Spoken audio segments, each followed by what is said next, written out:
Hey guys, today we're going to be changing the Serpentine belt on this 2007 Nissan Altima. It's a 2.5 liter 4-cylinder. It's a fairly easy job, just need a few tools, and you're gonna learn how to do it.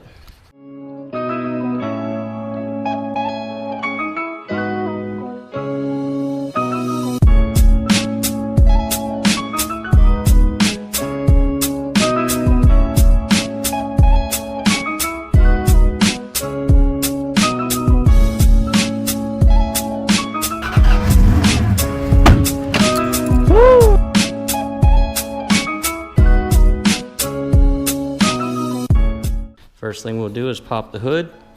We need to come in on the driver's side. There's a little latch down here. Pull up on the hood a little bit. And there is a tab here. You just pull it towards the passenger side. The hood will lift up, out of the way. Then you will engage your hood prop. There we go. Look in here. You see the Serpentine belt there. And we noted last time when I did the oil change that there was some dry rot on the belt. I'm going to remove this tire so that we can have better access.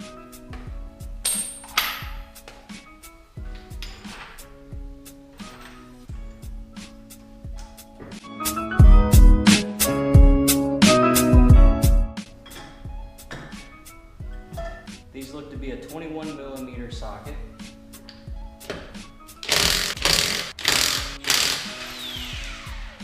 Have one locking nut. Generally, the driver will stow this away in the glove compartment. As you can see, it's a special security lug.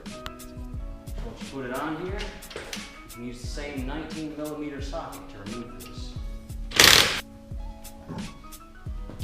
The tools that you will need to complete the job are as following. First, you're going to need a floor jack and a jack stand. If you don't have a jack stand, maybe a block of wood or something.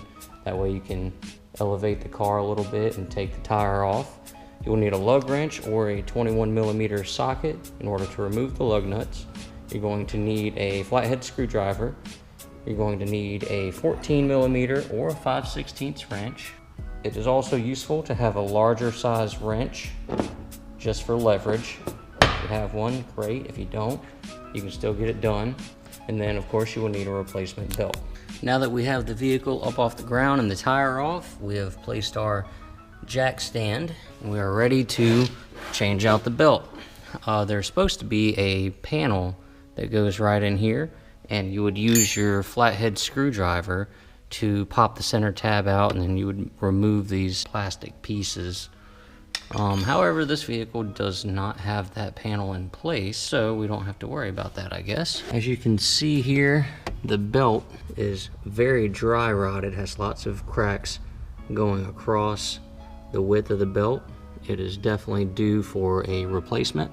The next step is to put our 14mm wrench on this nut and loosen the tensioner to be able to get this belt off, and then we'll be able to put the new belt on. Do make note of the way that the belt is running. It goes around the AC compressor, around the crankshaft bolt, underneath the tensioner, and then the belt goes back towards the rear of the engine.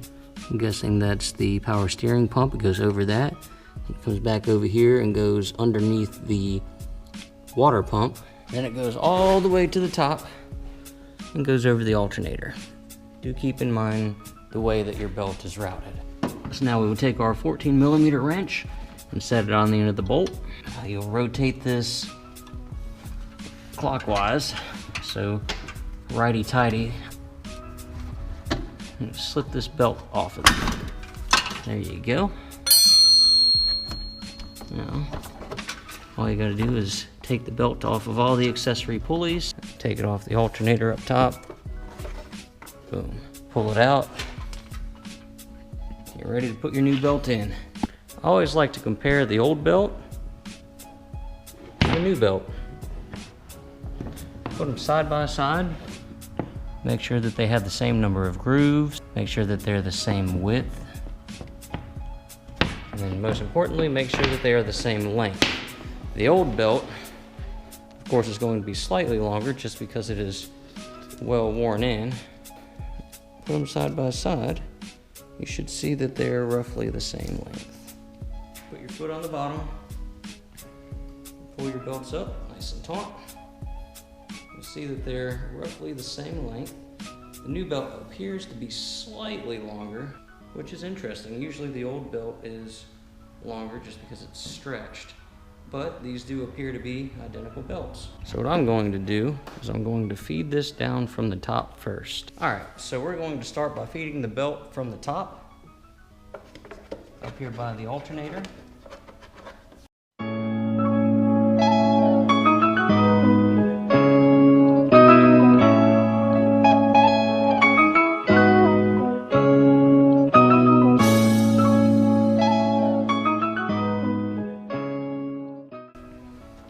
First pulley that we will tackle is the alternator. So you'll set the belt over the alternator pulley. The next one you gotta tackle is the water pump. Not too bad. So we're over the alternator and we're on the outside of the water pump pulley. Simple enough so far. Now we will approach this from the underside. Take this belt, go over the idler pulley, because right now we're just wrapping up the water pump pulley.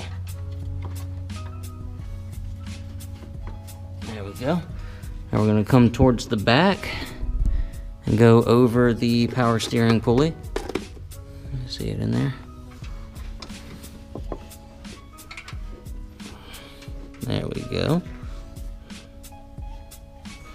Now we're going to come back and go over the idler pulley again.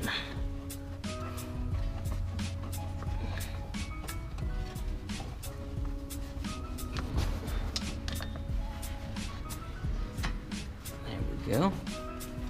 Now we're going to go underneath the air compressor pulley. So I've made a fatal flaw here. I'm going to have to remove this from the tensioner pulley. We're going to do that one last. That'll give us the slack that we need up top. Looks like we've just come all undone. Alright, so back to the top. Alternator pulley. Now, once again, gotta make sure we're going to the outside of the water pump pulley. There we go. We need to come back around the power steering pump.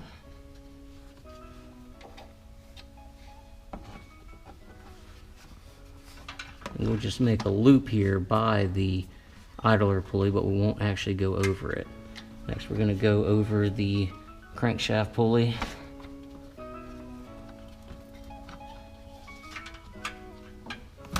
Make sure that we're still going around the air conditioning pulley.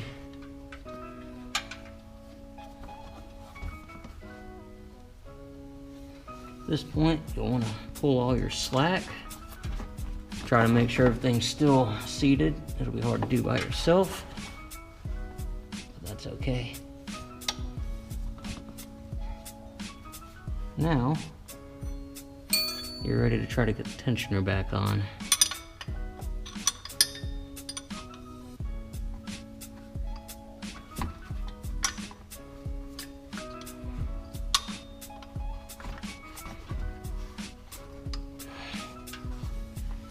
And this is the part where the larger wrench may come in handy. So you put your larger wrench over your other wrench like such, gives you a lot of leverage.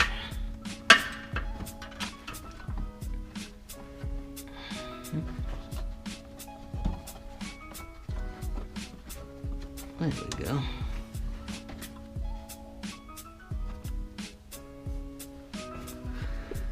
So yeah, just make sure all of your pulleys are set. The belt is in the grooves, because every little 1/8 of an inch matters. So, you know, make sure that that belt's in the groove, that's in the groove, that's in the groove. Everything's routed right.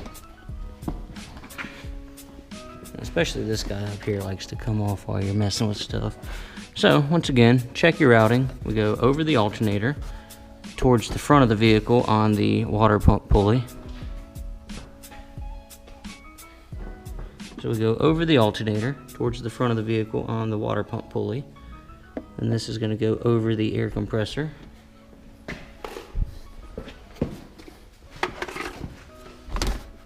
It comes from underneath the air compressor, around the crankshaft pulley, underneath the tensioner, over around to the power steering pump, and then underneath the water pump. The belt should be nice and snug once it is on there. If it's loose, you may have missed a pulley. So make sure that everything is on there correctly in the way that you took it off. Also a good time to check your oil filter for leaks. It's not leaking. It's not leaking either. Well, now that we have the belt on there, you would normally replace your plastic panel that goes in here and put your grommets back in. And now we will go ahead and put the tire back on.